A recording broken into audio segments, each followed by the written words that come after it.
네, 오늘 아침에 김건희가 서울중앙지법에 들어갔습니다. 기자들이 질문을 던졌지만은 일체 답변하지 않고 머리를 쓸어 넘기면서 중앙지법 영장실질심사에 들어갔습니다. 오늘은 대한민국 법치주의가 어디까지 버틸 수 있는지 시험대에 오른 날입니다. 주인공은 김건희 대통령 배우자였던 그가 오늘 영장실질심사 법정에 섰습니다. 혐의는 정말 화려하고 아울러 무겁습니다. 단순한 개인 비위가 아니라 국가 권력을 사적으로 이용하고 헌법 질서를 훼손했다는 중대한 범죄 의혹들이 줄줄이 걸려 있습니다. 자, 오늘 김건희는 어떤 운명에 처하게 될까요?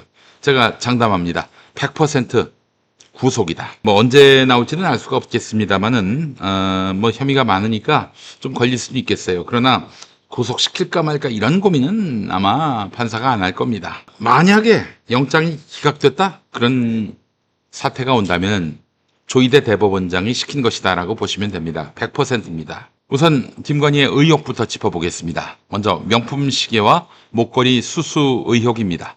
5천만 원대 바쉐론 콘스탄틴 시계, 6천만 원대 반클리프 아펠 목걸이.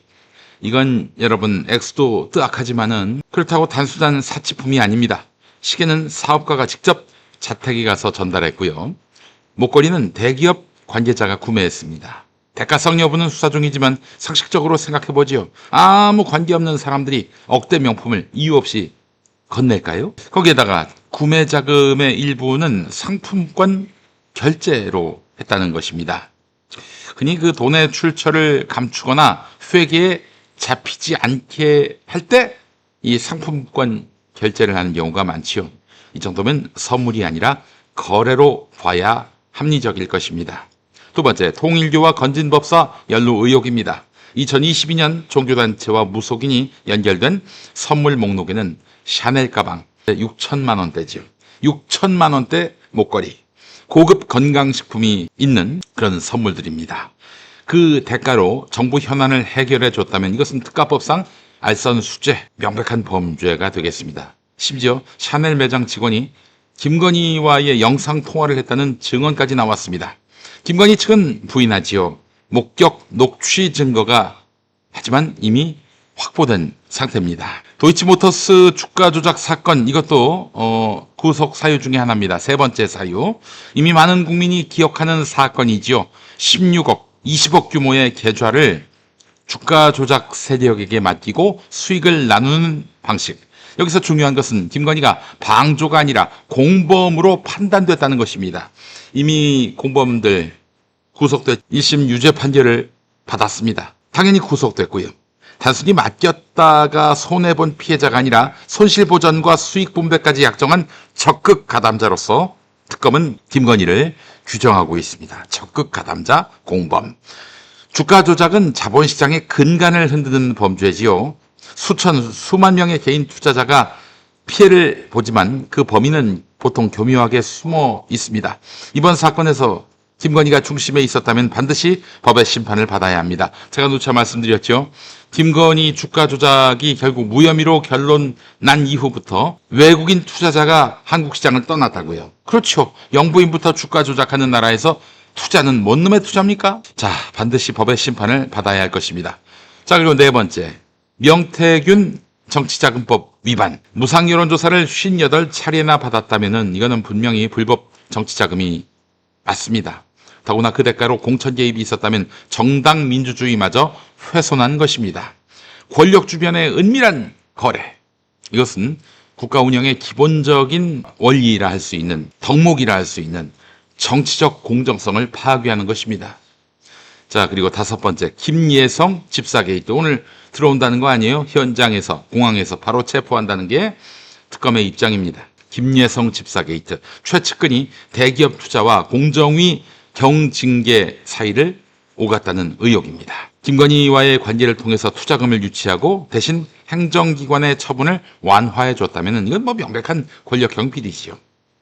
마지막으로 증거인멸 정황입니다. 노트북 포맷, 휴대전화 초기화, 압수수색 때의 자료 은폐 시도. 이런 행동은 나는 떳떳하다 이렇게 말할 사람의 태도가 아니죠.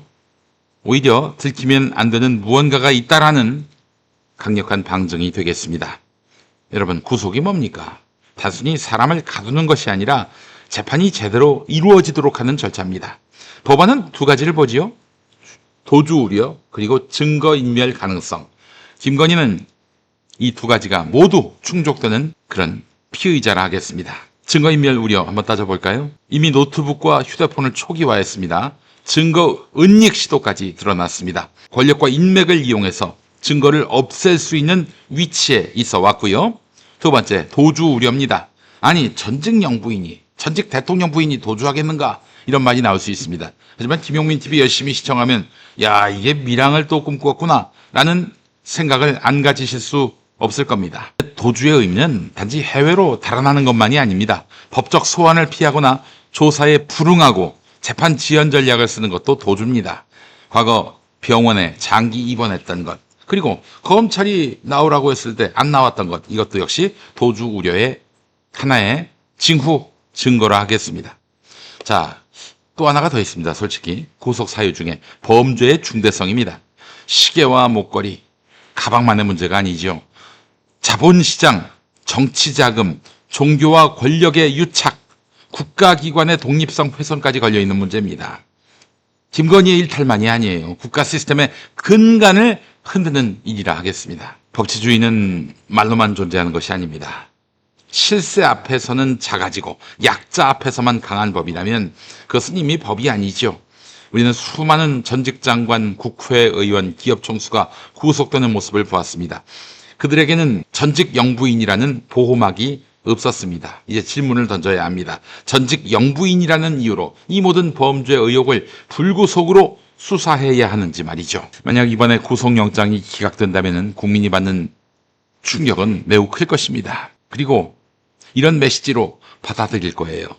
권력의 배후자는 법 위에 있다. 그리고 이 신호는 앞으로 모든 권력자들에게 면죄부를 줄 것입니다. 배우자를 통해서 거래하면 된다. 이런 잘못된 학습을 심어주는 것이죠. 자, 오늘 법원은 단순히 한 사람의 신병을 결정하는 것이 아닙니다. 대한민국 헌법 제11조 모든 국민은 법 앞에 평등하다. 이 원칙이 살아있는지 아니면 헌법 11조가 장식품에 불과한 것인지 판단하는 날입니다. 법원이 법의 이름으로 모든 국민에게 똑같은 잣대를 적용할 수 있기를. 김건희의 혐의는 중대하고 증거인멸의 위험은 명백합니다. 법리와 상식이 만나는 지점에서 결론은 하나뿐이죠. 바로 구속입니다. 구속. 오늘 법이 권력을 넘어설 수 있을지 우리는 목격하게 될 것입니다. 여러분 생각은 어떠십니까?